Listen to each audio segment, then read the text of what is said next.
So, they're headed to the land of rain because the rain dragon is dying. I don't know about you, but that doesn't sound like a job for apprentices. Chapter 12, The Portal. This much Ben knew. The creature was called the Rain Dragon, and it lived in the land of rain. And the Rain Dragon was sick or injured. It was dying, and they were supposed to save it. He glanced at the black satchel. How could he and Pearl save a dragon's life when they had zero medical training? Shouldn't we wait for Dr. Wu? He asked. As Meadowmouth yawned again, his steamy breath blew over Ben's head. Yeah, let's wait.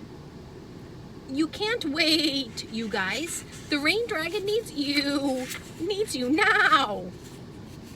Pearl squared her shoulders and gave Violet a determined look. Then you just tell us what to do. I like your spunky attitude, little darling. I can tell we'll get along just fine. Violet reached across the switchboard panel and pushed a large yellow button. A distant sound arose, thundering and crashing, like an approaching storm. What's happening?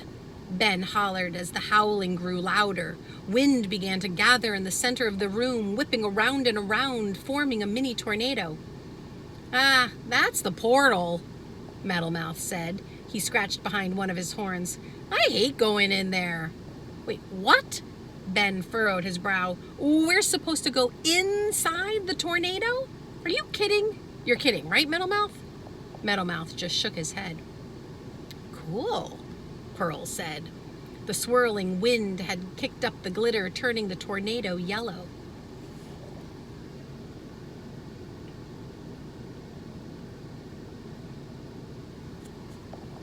Wait a minute. Stories began to form in Ben's mind, reasons why he shouldn't or couldn't step inside the tornado and go to a place that had no map and that none of his family had ever heard of. My eardrums are really injured, and when I went scuba diving last year, and so I'm not supposed to go in a tornado or any other kind of windstorm. Violet made a little bleeding sound, and then she handed a small glass vial to Ben. Keep this safe. Don't lose it. It's your only way back to get here. Ben gently cupped the vial as if it were a newborn baby. It was filled with yellow glitter. Wait a minute. The only way? This was sounding more dangerous by the second.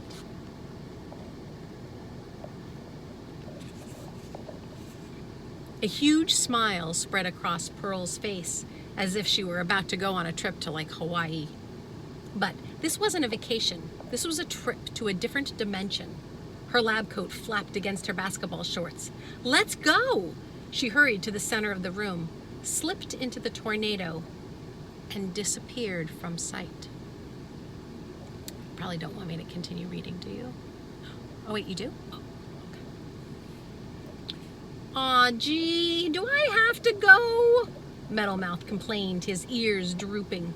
Violet reached between two of his scales and pulled out the tennis ball.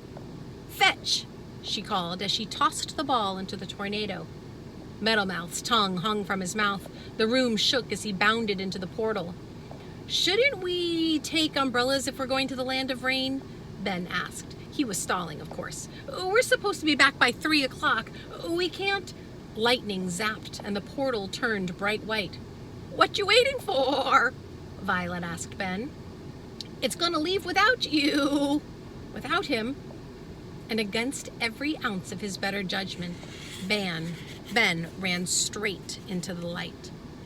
Wind swirled round and round, howling filled his ears.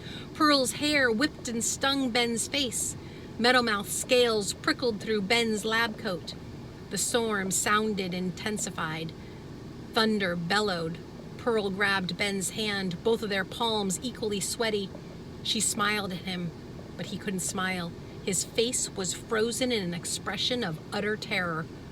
He gripped the vial in his other hand.